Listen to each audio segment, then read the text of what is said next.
Hello and welcome to a brand new track, this time in Catalunya. So without further ado, let's get it started.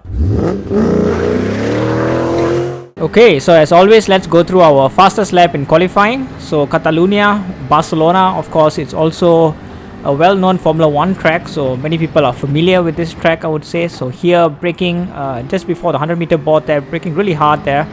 Going through this sequence of corners, you really need to make sure that your acceleration is on point. And here you need to lift and brake a little bit. It's really easy for your car to steer to the left there. Here, just before the bridge, braking really hard into this right-hander. Here again, this car is really bad on the front left, or rather the front left tires will wear out a lot. Here now going to the left-hander, so it's a kind of downhill, so it's easy to lose your braking there a little bit. Here in first gear to rotate the car and coming out. Now coming to the left-hander, so it's a very fast sequence of corners here, going uphill a little bit, so the car tends to slide a little bit as well. You might have seen that a little bit. So now going uphill a little bit more, going on this right-hander, so again it's punishing the front left there as you turn right. There's a lot of right-handers, a lot of fast right-handers as well, so this really punishes the front left. You can see that from the graphics on the bottom there as well, you can see the lefts are already, even just a few laps there, it's already like almost quarter gone. So maybe just other facts as we go through this lap. This is round number 5, so 3 more rounds to go.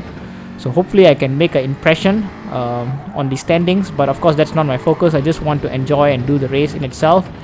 And so now coming to the final section already, you might have seen this is a no chicane circuit, or the edition with no chicane, so that's why you didn't see the chicane like you would see in the Formula 1.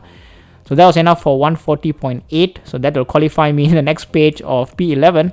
I was still happy with the pace there, though. As you can see, it's only 1.2 seconds away from the leader, so the pack is really tight all the way from third to last. So nothing much to separate us basically in tier number 2. Let's see how it will go in the sprint race. Alrighty then, so let's go through the sprint race. So starting in P11, as I mentioned. So I have not had the best of sprint races, I think, the last 2 editions. So will my fortunes change? 5 lights and away we go. So Ross is actually quite slow there out of the line. Don't know if he had some sync issues there, but I already get past 2 people there going into the middle there, and also getting a little bit of bump drafting from the back there. So going through this first hander, of course you want to be a little bit cautious in turn number 1 and lap number 1. So I'm going a little bit cautiously on the outside there, which now turns to the inside, now turns back to the inside. Now it's the inside back. So just pushing Perry a little bit towards the left hand side there. I think I left him enough room there, and he backed out of it a little bit. So now coming into this right hander, I'm taking a little bit gingerly. I'm going to the middle there so that I can get enough speed coming out of this corner there. So so far all going so good.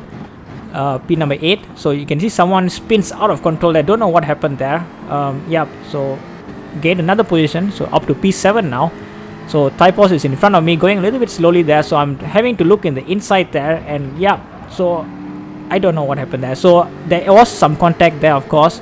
I think I was alongside enough. I think I was sticking more to the inside there, so I don't think there will be anything on my side, so at least I can maybe argue about it, but let's see. So I lost a little bit momentum because of that.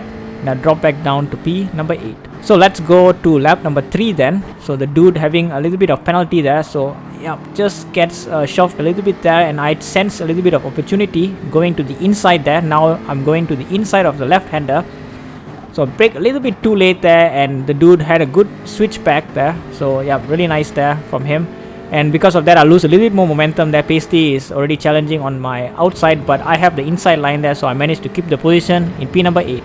And of course now the dude is also serving his penalty, so I'm having a look there, but nothing doing there. Pasty is coming really close from the outside as well. I had to do a little bit of avoidance there, but all is good. P number 8. So the dude, I think he has been my arch nemesis for this tier, I think.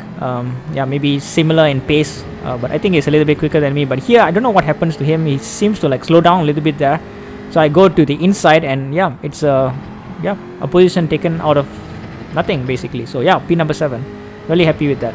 So let's skip now a few laps. Now in P number 7, you can see, yeah, Dan the man there is going a little bit wide there, so he had a lot of understeer, and I think because of this he's gonna get a penalty. So yeah, I think it's a 0.5 second penalty, and again he goes a little bit wide there. I think his tires was a little bit dirty, so I stick to the inside, and now my inside will become the outside. So let's see if I can stick it out. Yep, so I think he backs out a little bit there, so I have a lot more momentum on the outside, carrying more speed, and I'm able to get past there. So yeah, up to P number 6, so quite high up the standings now.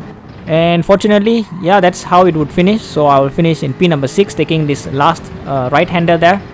So finishing in P number 6, so one of my, I think, top finishers in the sprint race. So just a confirmation there again, 14 seconds away from the lead, but that's not important. The position of P6, that's really surprising. Let's see how the feature race would go. Okay, so feature race, so the long race with yeah, a little bit of things to think about. Usually I don't need to think too much about my tires, but as I mentioned in qualifying, the tires here are a little bit critical, so there is a management phase that needs to be done, but let's see if that will matter at all. So fuel, of course, is always, you want to save as much as you can, but yeah, tires will be the main problem here. So you have to protect your front left, that's the one that will really go out.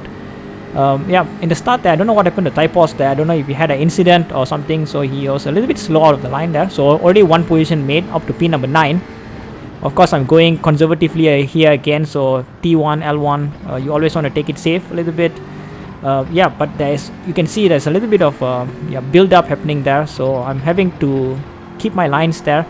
So here I'm going to make my first of many mistakes here. So but let's see, I don't even call that a mistake. That's half a second. Yeah, I don't know what was that. I think I was a little bit crossed at that point, and I almost banged into Ross there as well. So yeah, that was nothing. I don't even think I went out of the bounds, but yeah, that's what it is. So I think I was driving a little bit crossed here because of this really annoying 0.5, because at the start, if you get this small penalty, especially when everyone is bunched up, you really lose a lot of positions. So let's see now, coming into the penalty line, whether I'll be able to, yeah, rescue as much positions as I can. I know I'll at least lose one position, but at least two, because again, everybody is bunched up.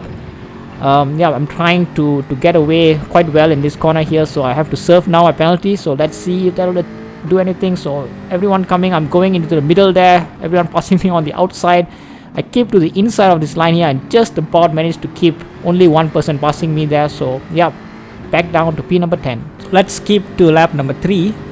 Yeah, so now I'm going to make another big incident here. So this, I think, was my biggest incident here. So I just misjudged it a little bit there. Perry was going a little bit wider than expected, and yeah, after that there was a lot of kerfuffle that happened behind me. Yeah, it's not ideal. So this pretty much, yeah, it is the biggest incident there, and I dropped down all the way to 15th position. I apologize to Perry after that already after the race. Yeah, I will take any penalty that comes out of it. That was totally my mistake. Yeah, down to last. So as always, I seem to be doing recovery drives. So here, yeah, Dan the man, he's going slow there because of penalty, I think, and I tried to do an undercut there, but he just about managed to get in front of me there. So I pretty much had to bump him a little bit here. He brakes way too late there, and yeah, it was easy just to go to the inside there, getting this line here, and yeah, so then I have the inside. Then it was already a good position made, P number 13. So now let's skip to lap number 10. Let's see what would happen here. So going through the first hander, and yeah, so this is what I would say as controversial. So you would see a replay here going in a different view, slowing it down. I was having two wheels on the curb there. Yeah, I had wheels on the curb, so the game decides to give me a 2.5 second penalty, as you would see here now on the top of the screen there. Is it harsh? Of course. So, but what can I do? So that's just what it is. So it's my fight with Polyphony with this one. Yeah. So lap number 14 is when I decided to come in. So I had a lot of understeer coming in, and you can see I just banged the wall there. I heard of other people having these issues as well. Maybe not in the race, but at least in practice. So it is not as dumb as it looks like, but still a stupid move to do. Lost there maybe a few seconds there. Not ideal, but my race was already capitulating, I guess. So not really too much lost, but come back out in P number 13 with Perry just about getting past me. So let's now go through the series of artifacts making stupid errors with track limits. Yeah, so that was one track limit there, which I got a 1 second penalty, and in the same lap again my tires are still on the curb, but the game decides to give me now yeah, a 2.5 second, as same with what happened before. Here I think it was a bit more clear. I think I was not touching the curbs at all, so that would be a half second if I remember correctly. Yeah, half second. And now I think my tires was more on the curb this time, but the game now decides to give me 1 second. Yeah, so the reason why I'm highlighting all of this is I think just the inconsistencies of the way the penalty was being applied. For some of them I think was too harsh to be given 2.5. Some of them my tires were still on the curb, because I really checked after the race as well. But yeah, I don't know what kind of track limits they're trying to enforce over here. Regardless, so this is already my final lap, the race's penultimate lap, but since the time was already almost up, so this will be my final lap. So of course, similar retrospectives. Yeah, I think it's a tale of split lucks, I think. So in the past few rounds, I think I did badly in the sprint and did well in the feature. This time it was the opposite of that. The sprint went really well, finishing 6th there, one of my highest sprint position finishes. And now I'm in P number 12 for the feature race, so still get some points, but obviously not as high as I could have finished. Here now going to come and serve my penalty as well. Yeah, qualifying itself, I think it was quite good. Nothing to complain about the qualifying. Of course, I think if I did like 2 tenths or 3 tenths better, then I would be starting almost in the podiums, as you saw. P3 there was only like 3 tenths away from where I qualified. So I'm not too disappointed with my qualifying pace.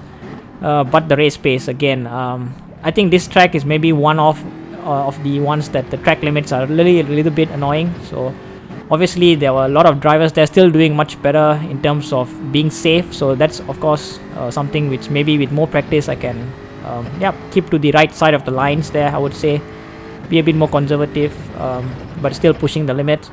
That is what the best drivers do, and of course I'm still not at that level yet, but regardless I will finish now in P number 12. So just showing you the standings again. Of course I have to go to the next page to see this. So kudos to my teammate for finishing in the podium. So yeah, really happy for him, and happy for our team Jaguar for getting a lot of points there from at least his podium and my P6 in the sprint. So good points there. So let's now look a little bit at the final standings. So I'm there in P number 13. I think I dropped 1 position, I think, but again I'm not really looking at this final standings. Let's take it as it comes. Yeah, so let's do much better in the next race. It will be in Le Mans, one of the longer tracks, so you really need to stay focused. But yeah, that's for then. Thank you very much for watching, and hope to see you guys in the next video.